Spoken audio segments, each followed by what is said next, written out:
श्रेयवाद लुटण्यात येत आहे. आपले जे कार्यकर्ते आहेत, जे भूमिपूजन करतात, त्याच्यावर उदय सामंत म्हणतात कार्यकर्ते भूमिपूजन वेगळं आपण करतात. गोंदियामध्ये आहोत.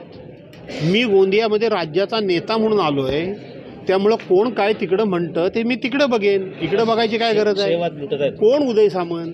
उदय सामंत कोण? उदय सामंत असं बोलतील असं मला वाटत नाही. परंतु जी माझ्या मतदारसंघामध्ये मंजूर झालेली कामं आहेत ती उद्धव बाळासाहेब ठाकरेंच्या सरकारमध्ये मंजूर झालेली आहेत. उद्धव बाळासाहेब ठाकरेंच्या सरकारमध्ये मंजूर झालेल्या कामांना या नियमबाह्य आणि विश्वासघाती सरकारनं स्टे दिला होता. आपण त्यांना विनंती करून बघितलं पण ते ऐकले नाहीत. म्हणून आपण हायकोर्टामध्ये गेलो आणि तुम्हाला अभिमान वाटेल, जे म्हणून काँग्रेसबरोबर, जे म्हणून राष्ट्रवादी पवारसाहेबांच्या बरोबर, जे उद्धव साहेबांबरोबर आमदार राहिले त्या सगळ्यांचा मी स्टे उठवला. त्याची ती कामं आहेत. उदय सामंतांनी मंत्री झाले म्हणजे सगळा काय त्यांना अभ्यास आहे, त्यांना असं काय नाही. त्यांनी बोलताना ते जर असं बोलले असतील तर मी त्याचा समाचार घेईनच, सोडणार नाही. पण त्यांनी तुम्ही म्हणता म्हणून मी काय ऐकलेलं नाही. ते अभ्यास करून बोलावं एवढाच मी त्यांना सल्ला देईन. भुजबळ शिवसेना बाहेर पडले असं फडणवीस म्हणतात. मंडळ आयोग कधी स्थापन झाला कधी? तेव्हा देवेंद्र फडणवीस जन्माला आले होते काय? देवेंद्र फडणवीस जन्माला आले होते काय? देवेंद्र फडणवीस काय बोलतात यापेक्षा आता प्रत्येक समाजाच्या भावनेचा आधार घेऊन, भावनेला हात घालून, प्रत्येक समाजाला खोटी आश्वासनं देऊन आज ते सगळे समाज जे अस्वस्थ झालेत ते कोणामुळे झालेत? धनगर समाजाला पहिल्या कॅबिनेटमध्ये माझी सत्ता आणा, पहिल्या कॅबिनेटमध्ये मी आरक्षण देतो. किती कॅबिनेट झाल्या देवेंद्र फडणवीसांच्या? राज्याचे मुख्यमंत्री पण झाले. दिलं का? मराठा समाजाला आरक्षण मीच कायमचं टिकवून मिळवून देऊ शकतो सांगणाऱ्या देवेंद्र फडणवीसांनी दिलं का? आता त्या ठिकाणी जैन आपल्या ह्याला तुमच्या लिंगायत समाजाला आरक्षण देतो म्हणून सांगितलं. दिलं का? कुणबी समाजाला सांगितलं की राज्यातल्या सगळ्या स्थानिक स्वराज्य संस्थेच्या निवडणुका बंद आहेत, त्या माझं सरकार आणा, 2 महिन्यात मी तुम्हाला आरक्षण आणून देतो.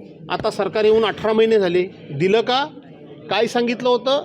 2019च्या पूर्वी माझं सरकार 2014 पूर्वी माझं महाराष्ट्र सरकार आणा, माझं सरकार जर तुम्ही आणलं तर मी वेगळा विदर्भ करून दाखवीन, नाहीतर मी लग्नच करणार नाही असं देवेंद्र फडणवीस बोलले ना. ते अजून बिचारे अविवाहित आहेत.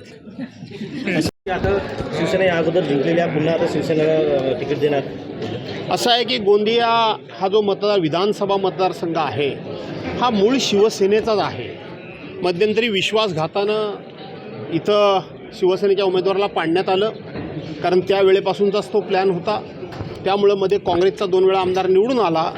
परंतु आता काँग्रेस, राष्ट्रवादी काँग्रेस पक्षाची आघाडी आहे आणि त्यामध्ये गोंदिया हा मतदारसंघ आता अपक्ष आमदाराकडे आहे आणि मूळ हा मतदारसंघ सेनेचा असल्यामुळं हा मतदारसंघ सेनेकडे राहील आणि सेना लढवेल.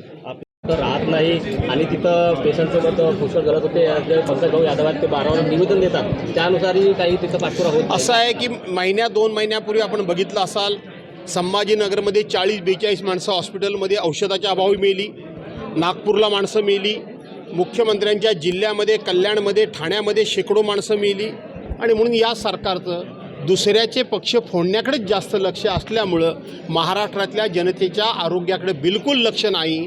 या लोकांनी महाराष्ट्राचं आरोग्य बिघडवलेलं आहे. येत्या निवडणुकीमध्ये लोकांनी त्यांचं आरोग्य पार बिघडवावं असं माझं आव्हान आहे. धन्यवाद. बरी नसल्यामुळे ओबीसी समाजाला देखील आता कळून चुकलं आहे की छगन भुजबळ हे जे ओबीसी समाजाची बाजू घेत आहेत त्यातला खरा ढोंगीपणा हा बाहेर येईल. त्यांची तब्येत लवकर बरी व्हावी अशी मी देवाला प्रार्थना करतो. परंतु याच्यामध्ये छगन भुजबळांचा फार दोष नाही आहे. छगन भुजबळांना भाजपाच्या एका वरिष्ठ नेत्याने बोलवून घेतलं आणि सांगितलं की तुम्ही आता जे आहात ते जामिनावर आहात, आक्रमक व्हा. त्यामुळे छगन भुजबळांना आक्रमक व्हावं लागलं.